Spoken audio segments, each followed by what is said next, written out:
नमस्कार मंडळी. उपराष्ट्रपती पदाची निवडणूक आता काही दिवसांनी होणार आहे. या निवडणुकीसाठी दोन्ही आघाड्या म्हणजे एनडीए आणि इंडी आघाडी यांनी आपले उमेदवार निश्चित केलेले आहेत. ते उमेदवार या निवडणुकीत उभे राहणार आहेत. एनडीए आघाडीतर्फे महाराष्ट्राचे विद्यमान राज्यपाल CP राधाकृष्णन यांना उमेदवारी देण्यात आली आहे.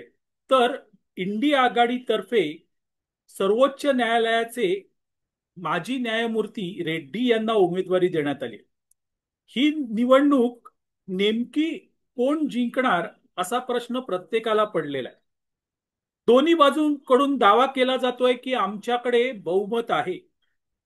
एका बाजूला एनडीए आघाडीने सांगितलेलं आहे की आमच्याकडे बहुमत आहे आणि त्यामुळे राधाकृष्णन ही निवडणूक अगदी सहज जिंकतील. तर दुसऱ्या बाजूला इंडी आघाडीने देखील तसाच दावा केलेला आहे की आमच्याकडे बहुमत आहे.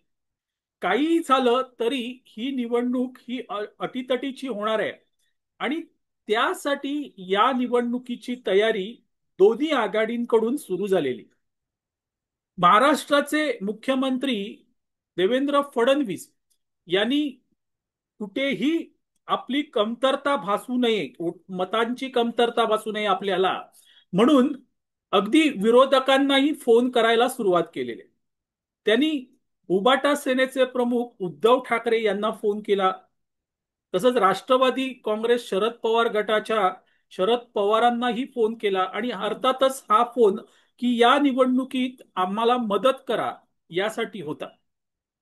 मात्र उबाटा सेनेचे प्रवक्ते म्हणजे ज्यांना विश्व प्रवक्ते असंही म्हणतात ते संजय राऊत त्यांनी ही बातमी फोडली आणि त्यांनी नेहमीच्या पत्रकार परिषदेमध्ये सांगून टाकलं की फडणवीसांनी फोन केला होता आणि त्या पुढे जाऊन त्यांनी सांगितलं की जे पक्ष फोडले त्या पक्षांकडे मत मागता तुम्हाला तुमची मतं फुटण्याची भीती वाटत आहे का?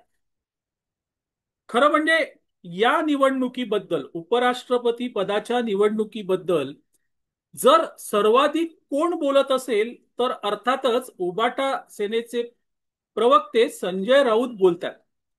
ते सातत्याने या निवडणुकीवरून एकतर टोमणा मारतायत किंवा टीका करतायत. आता फडणवीस यांनी जो फोन केला तो अर्थातच शिष्टाचार म्हणून, आणि निवडणूक ही एखाद्या युद्धासारखी असते. त्यामुळे युद्धात जेवढे मित्र बनवता येतात तेवढे बनवायचे असतात. त्याचप्रमाणे निवडणुकीतही मित्र बनवणं आणि मतं मिळवणं याला महत्व असतं. आणि त्या अर्थाने देवेंद्र फडणवीस यांनी उबाटा सेनेचे प्रमुख उद्धव ठाकरे आणि शरद पवारांना फोन केला. खरं म्हणजे अशा गोष्टी होत असतात पण त्याची जाहीर वाच्यता होत नाही.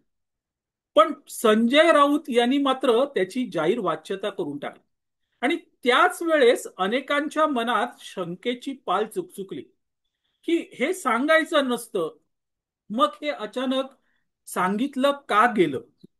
इथे खरी गोम आहे मित्रांनो, इथे खरी गोम आहे. आणि त्यानंतर बघा, संजय राऊत हे सातत्याने या निवडणुकीवरून एकतर फडणवीस यांच्यावर टीका करतात, त्याहीपेक्षा त्यांनी अमित शहावर टीका केली आहे की ते पक्ष फोडतात, ते फोडाफोडीचं राजकारण करतात. आणि हे सगळं जर विचारात घेतलं तर असं वाटतं की कुठेतरी पाणी मुरतंय का, आणि हे जर पाणी मुरत असेल तर ते नेमकं कुठे. तर एक गोष्ट लक्षात ठेवली पाहिजे, काही दिवसांपूर्वीच शिंदे यांच्या शिवसेनेने आणि खुद्द शिंदे यांनी देखील दावा केला होता की अजून उबाटा सेनेचे काही खासदार आमच्या संपर्कात आहेत. हे महत्वाचं आहे मित्रांनो, लक्षात घ्या, आमच्या संपर्कात आहे. आता असे हे संपर्कात असलेले खासदार ते शिंदे यांच्याकडे येऊ शकतात का? तर ते येतील न येतील हा पुढचा मुद्दा आहे. पण उपराष्ट्रपती पदाच्या निवडणुकीमध्ये हे जे संपर्कातले खासदार आहेत, जे शिंदे यांच्या शिवसेनेच्या संपर्कात आहेत, ते निर्णायक भूमिका बजावू शकतात मित्रांनो. ते या निवडणुकीमध्ये अर्थातच एनडीएच्या उमेदवाराला मतदान करू शकतात आणि त्याची भीती संजय राऊत यांना वाटते का?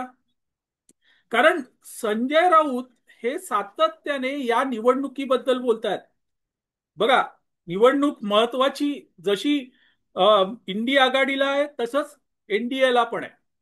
आणि मुख्यमंत्री देवेंद्र फडणवीस यांच्याकडे जबाबदारी दिलेली आहे. महाराष्ट्राच्या खासदारांची असेल, ते इंटॅक्ट राहिले पाहिजेत, नवीन आले पाहिजेत.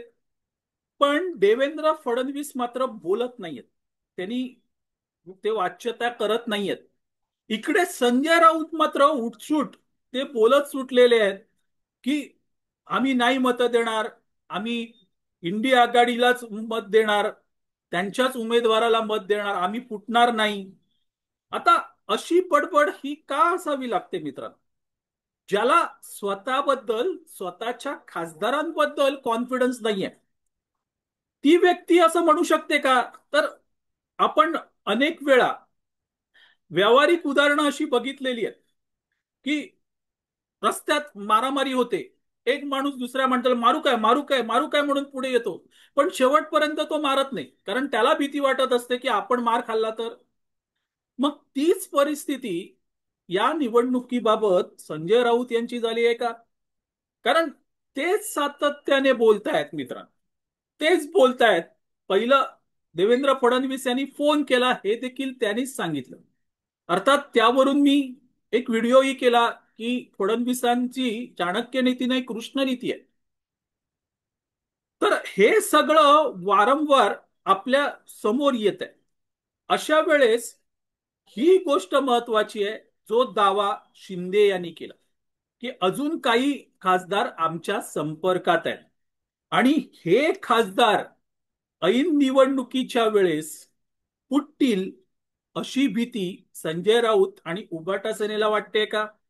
आणि त्यामुळे काही कारण नसताना इतर कोणतेही पक्ष बोलत नाहीयेत, पण संजय राऊत मात्र त्याबद्दल सातत्याने बोलतायत. याचाच अर्थ संजय राऊत किंवा उबाटा सेना ही कुठेतरी साशंक किंवा घाबरलेली आहे का? त्यांना असं वाटतंय का की खासदार फुटतील? आणि त्यामुळे हा सगळा जो घोळ घातला जातोय, मी घोळ यासाठी म्हणतो मित्रांनो, गरज नसताना टीका टिप्पणी करणं याला घोळ याशिवाय काहीच म्हणता येणार नाही. तर तो घातला जातोय का? मंडळी, तुम इतना क्यों चिल्ला रहे हो? क्या डर है जिसको छुपा रहे हो? आता ही भीती कुठली आहे? ती काही संजय राऊत सांगणार नाहीत, पण संजय राऊत यांच्या आरडाओरडा मागे खासदार आपले तर फुटतील की काय, ही भीती तर नसेल ना? असो मंडळी, तुर्तास इथे थांबतो. आपल्याला हा व्हिडिओ आवडला तर लाईक करा, शेअर करा, लक्षवेधला सबस्क्राईब करा. मी आबा माळकर आपली रजा घेतो. धन्यवाद.